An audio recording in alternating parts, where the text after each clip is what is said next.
5 lambing tips I learned the hard way. Tip 1.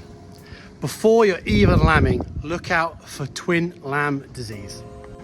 Twin lamb disease presents itself towards the end of their pregnancy, and it manifests in like lameness almost, lethargy, and they sort of go off their food.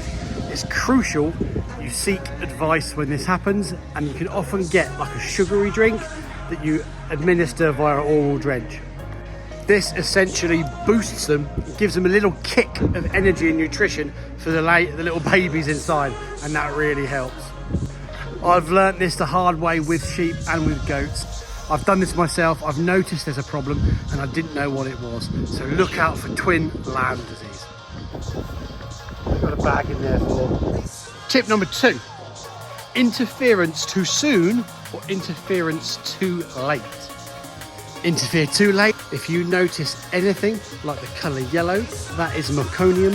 Meconium is a sign of stress. So if you're not sure whether to intervene and you see yellow, get your hand in there.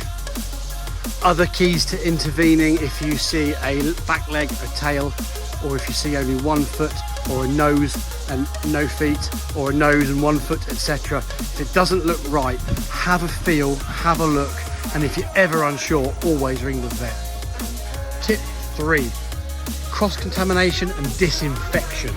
We have had huge problems with something that's called watery mouth. You learn this the hard way, not during the birth, but once you get to the stage the lamb starts to feed, and this happens when the pens have been used for too long during lambing and they haven't been cleaned and sterilised properly. You can actually get in the lambing pens, sprinkle on disinfectant and lime before every single lambing.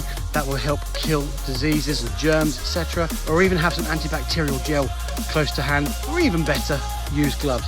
Tip 4, possibly the most important tip of all, colostrum. What is colostrum? It's the first milk given to the young from the mother, and it's full of nutrients and antibodies. What's really interesting is lambs have no immunity when they're born. They get it all from their mother, and it's all in the colostrum. We've learnt this the hard way. Don't guess if a lamb's had a feed. Make sure it's had a feed.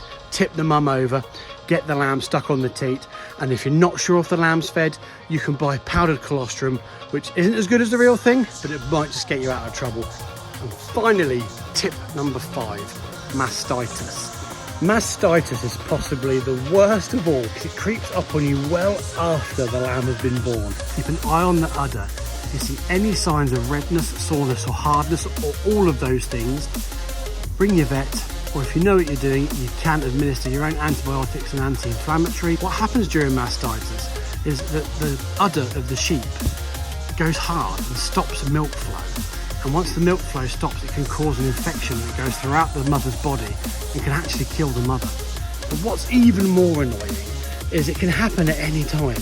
So you are going to be on mastitis watch as long as you've got sheep with lamb. I have learned that the hard way more than once. One way to combat it as well is make sure that you don't give the sheep too much to eat initially after giving birth. If they have too much food, they can overproduce milk, and the young ones can't drink the milk as quick, and that can also cause mastitis.